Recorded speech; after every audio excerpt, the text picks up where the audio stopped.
ಮಾನವ ಹಕ್ಕುಗಳ ಸಂರಕ್ಷಣೆ ಹಾಗೂ ಭ್ರಷ್ಟಾಚಾರ ನಿರ್ಮೂಲನಾ ಸಂಸ್ಥೆ. ನಮ್ಮ ಸಂಸ್ಥೆ ಕಳೆದ ಒಂದು ವಾರದಿಂದ ಕರ್ನಾಟಕ ರಾಜ್ಯದ ಪ್ರತಿ ಜಿಲ್ಲೆಗಳಿಗೆ ಪ್ರವಾಸ ಮಾಡಿ ಅಲ್ಲಿರುವಂತಹ ಪದಾಧಿಕಾರಿಗಳನ್ನು ಭೇಟಿ ಮಾಡಿ ಧೈರ್ಯ ತುಂಬುವಂತಹ ಕೆಲಸ ಮಾಡ್ತಾ ಇದ್ದೀವಿ. ಅತಿ ಮುಖ್ಯವಾಗಿ ಇವತ್ತು ನಾವು ಮುಧೋಳ ತಾಲೂಕಿನಲ್ಲಿದ್ದೀವಿ, ಬಾಗಲಕೋಟೆ ಜಿಲ್ಲೆ.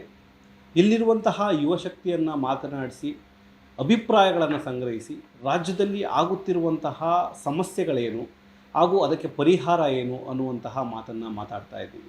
ಅತಿ ಮುಖ್ಯವಾಗಿ RT ಆ್ಯಕ್ಟಿವಿಸ್ಟ್ಗಳ ಮೇಲೆ ಆಗುತ್ತಿರುವಂತಹ ದೌರ್ಜನ್ಯ, ಹಲ್ಲೆ, ಬೆದರಿಕೆ ಅಥವಾ ಫೇಕ್ FIRಸ್ಗಳೇನಿದ್ದಾವೆ ಇದರ ವಿರುದ್ಧ ನಮ್ಮ ಸಂಸ್ಥೆ ತುಂಬ ಗಟ್ಟಿ ಧ್ವನಿಯನ್ನು ಕೊಡುತ್ತೆ.